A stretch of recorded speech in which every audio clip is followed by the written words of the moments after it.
बिस्मिल्लाहिर्रहमानिर्रहीम। नाज़रीन मोहतरम, हजरत अनस बिन मालिक रजी अल्लाह तआला अन्हु से रिवायत है कि एक बार नबी रहमत सल्लल्लाहु अलैहि वसल्लम ने हमें एक खजूर की सूखी टहनी की जानिब इशारा फरमाकर उसे तोड़ लाने के लिए कहा। जब हम ले आए तो आप सल्लल्लाहु अलैहि वसल्लम ने उसे पत्थर पर मारा, यूं कि उसके सारे पत्ते झड़ गए। फिर आप सल्लल्लाहु अलैहि वसल्लम ने एक अमल बताया और फरमाया कि मेरा जो भी उम्मती ये अमल करेगा तो उसकी मिसाल इस टहनी के सूखे पत्तों जैसी है कि उसके तमाम गुनाह इसी तरह झड़ जाएंगे और वो अपने आप को यूं समझे कि जैसे अभी माँ के पेट से जना गया है। नाज़रीन किराम, इस वीडियो में वो अमल भी पेश करेंगे। हजरत अमरू बिन हमक रजी अल्लाह तआला अन्हु से रिवायत है कि नबी करीम सल्लल्लाहु अलैहि वसल्लम ने एक काफिला भेजा। उन्होंने अर्ज किया कि आप हमें रवाना तो फरमा रहे हैं, लेकिन हमारे पास ज़्यादा राह नहीं है, ना तो हमारे पास खाना है और ना ही हम रास्ते से वाकिफ हैं। नबी करीम सल्लल्लाहु अलैहि वसल्लम ने इरशाद फरमाया, तुम लोग एक रोशन चेहरे वाले के पास से गुजरोगे, वही तुम्हें खाना खिलाएगा और मशरूब भी पिलाएगा और तुम्हें रास्ता भी समझाएगा, और वो शख्स जन्नती लोगों में से होगा। अमरू बिन हमक कहते हैं कि लोग जब मेरे पास से गुजरे तो एक दूसरे की जानिब इशारा करने लगे और मेरी जानिब देखने लगे। तो मैंने कहा कि तुम्हें क्या हुआ कि एक दूसरे की तरफ इशारा करते हो और मेरी तरफ बार बार देखते हो।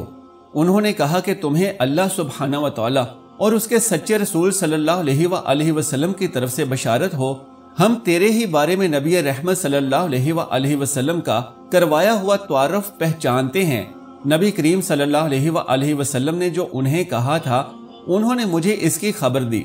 चुनांचे इसके बाद मैंने उन्हें खाना खिलाया और सत्तू भी पिलाया और उन्हें ज़्यादा राह भी दिया, और मैं उनके साथ चलता रहा कि मैंने उन्हें रास्ता भी समझाया।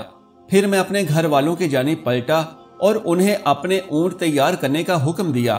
फिर मैं नबी करीम सल्लल्लाहु अलैहि वसल्लम की खिदमत अक़दस में हाजिर हुआ। मैंने अर्ज किया कि वो क्या चीज़ है कि जिसकी तरफ आप दावत देते हैं।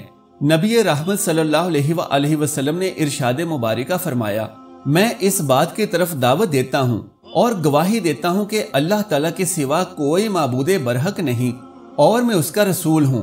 नमाज कायम करना, ज़कात अदा करना, बैतुल्लाह का हज करना और रोज़े रखना।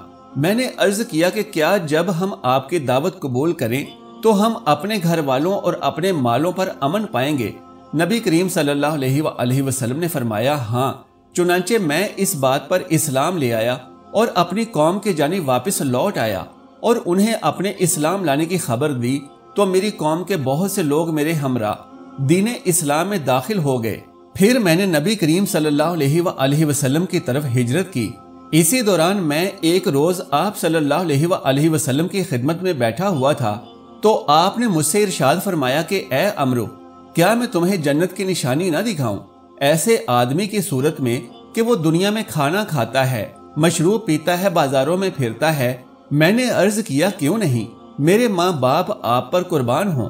आप सल्लल्लाहु अलैहि वसल्लम ने हजरत अली कर्रमुल्लाह वजहुल करीम की जानिब इशारा करके इरशाद फरमाया कि ये शख्स और इसकी कौम जन्नत की निशानी है। फिर फरमाया, ए अमरू, क्या मैं तुम्हें जहन्नुम की निशानी ना दिखाऊं, ऐसे आदमी की सूरत में कि वो दुनिया में खाना खाता है, मशरूब भी पीता है और बाजारों में भी फिरता रहता है। मैंने अर्ज किया, क्यों नहीं। आप सल्लल्लाहु अलैहि वसल्लम ने एक शख्स की जानिब इशारा करके इरशाद फरमाया कि ये शख्स और इसकी कौम जहन्नुमी है। चुनांचे जब उम्मत में फितना शुरू हुआ तो मुझे नबी रहमत सल्लल्लाहु अलैहि वसल्लम का वो फरमाने आलीशान याद आ गया, तो मैं जहन्नुम की निशानी से जन्नत की निशानी की तरफ आ गया। बारिवायत तिबरानी शरीफ। हजरत औफ बिन मालिक अशजई रजी अल्लाह तआला अन्हु से मरवी है कि एक मर्तबा हम एक गज़वा में नबी करीम सल्लल्लाहु अलैहि वसल्लम के साथ निकले। सहाबी कहते हैं कि रात के वक्त तेज आंधी चलने लगी। इस आंधी के सबब हर जानवर ने अपना रुखसार जमीन पर रख दिया और मैं लश्कर के कजामों के पिछले हिस्से को ही देख सकता था। चुनांचे मैं नबी करीम सल्लल्लाहु अलैहि वसल्लम की जाए आराम की जानिब लौट आया तो आप वहां तशरीफ फरमा नहीं थे। तो मैं बांसों के झुंड की तरफ गया और वहां मैंने खड़खड़ाहट की आवाज सुनी तो दो आदमियों के स्याह ह्योले नजर आए। उनके करीब पहुंचा तो वो हजरत मुआज बिन जबल और हजरत अबू उबैदा बिन जराह थे। मैंने उन दोनों को सलाम किया और पूछा کہ انہیں کس چیز نے پڑاؤ سے نکلنے پر مجبور کر دیا۔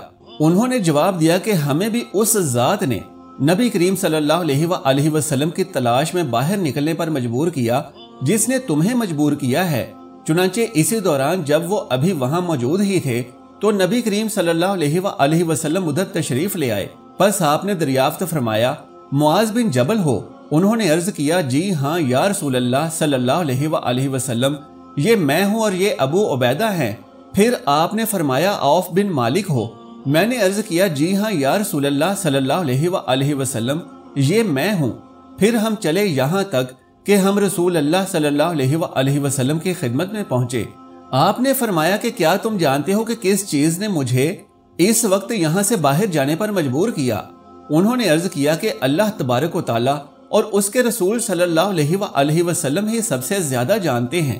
آپ نے ارشاد فرمایا کہ میرے پاس حضرت جبرائیل علیہ السلام تشریف لائے تھے اور انہوں نے مجھے وہاں سے باہر نکلنے کے لیے کہا اور مجھے وہاں لے کر گئے جہاں تم نے دیکھا۔ وہاں مجھے میرے رب عز و جل نے دو میں سے ایک چیز اختیار کرنے کا حکم دیا، ایک میری نصف امت کو جنت میں داخل کرنے کا یا شفاعت کرنے کا۔ چنانچہ میں نے شفاعت اختیار کر لی۔ باروایت ابو زرعہ الدمشقی، حضرت انس بن مالک اور حضرت جابر بن عبداللہ رضی اللہ تعالی عنہما دونوں روایت کرتے ہیں کہ ہم ایک مرتبہ نبی کریم صلی اللہ علیہ وآلہ وسلم کے ساتھ باہر نکلے تو آپ نے کھجور کی ایک شاخ کاٹنے کا حکم دیا۔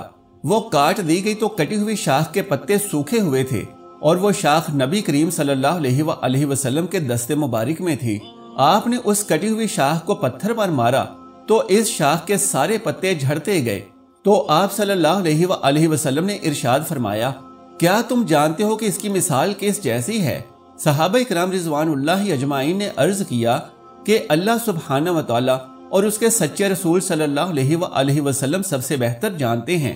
نبی کریم صلی اللہ علیہ وآلہ وسلم نے ارشاد فرمایا اس کی مثال تم میں سے اس ایک شخص جیسی ہے جو نماز میں کھڑا ہوتا ہے تو اس کی ساری خطائیں اس کے سر کے اوپر رکھ دی جاتی ہیں، اور جب وہ سجدے میں جاتا ہے تو اس کے سر سے گناہ بھی ایسے ہی جھڑ جاتے ہیں جیسے اس شاخ کے پتے جھڑتے ہیں، اور وہ یوں سمجھے کہ میں اپنی ماں کے پیٹ سے آج ہی جنا گیا ہوں۔ باروایت طبرانی۔ ناظرین محترم، حضرت معاذ بن جبل رضی اللہ تعالیٰ عنہ سے روایت ہے کہ میں نبی رحمت صلی اللہ علیہ وآلہ وسلم کی خدمت میں حاضر ہوا تو آپ صلی اللہ علیہ وآلہ وسلم کھڑے ہو کر نماز ادا کر رہے تھے۔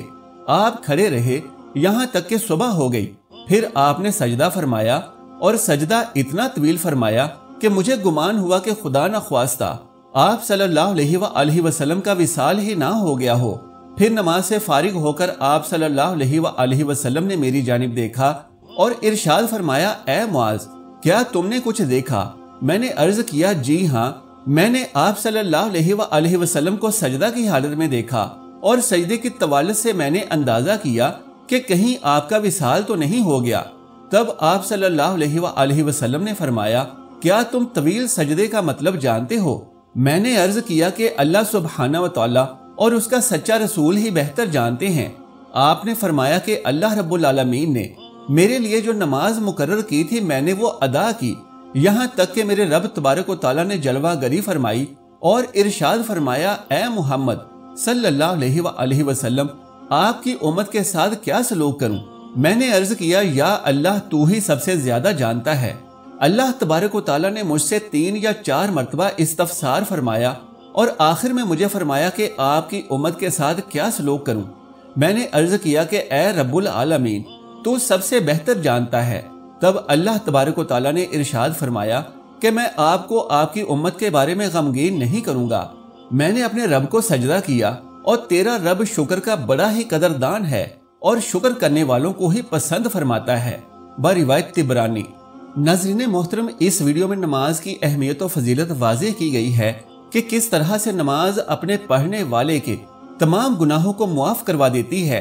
اللہ تبارک و تعالیٰ سے دعا ہے کہ نبی کریم صلی اللہ علیہ وآلہ وسلم کی پوری امت پر اپنا خاص فضل و کرم نازل فرمائے۔ پوری دنیا میں جہاں جہاں بھی مسلمان مظالم برداشت کر رہے ہیں، اللہ پاک ان کی غیبی مدد فرمائے، آمین یا رب العالمین۔ ناظرین محترم، اس معلوماتی ویڈیو کو لائک اور شیئر کر دیجئے اور میرے اس اسلامی و اصلاحی چینل کو ضرور سبسکرائب کر لیجئے جزاک اللہ خیرن کثیرا۔ اللہ ہم سب کا حامی و ناصر ہو۔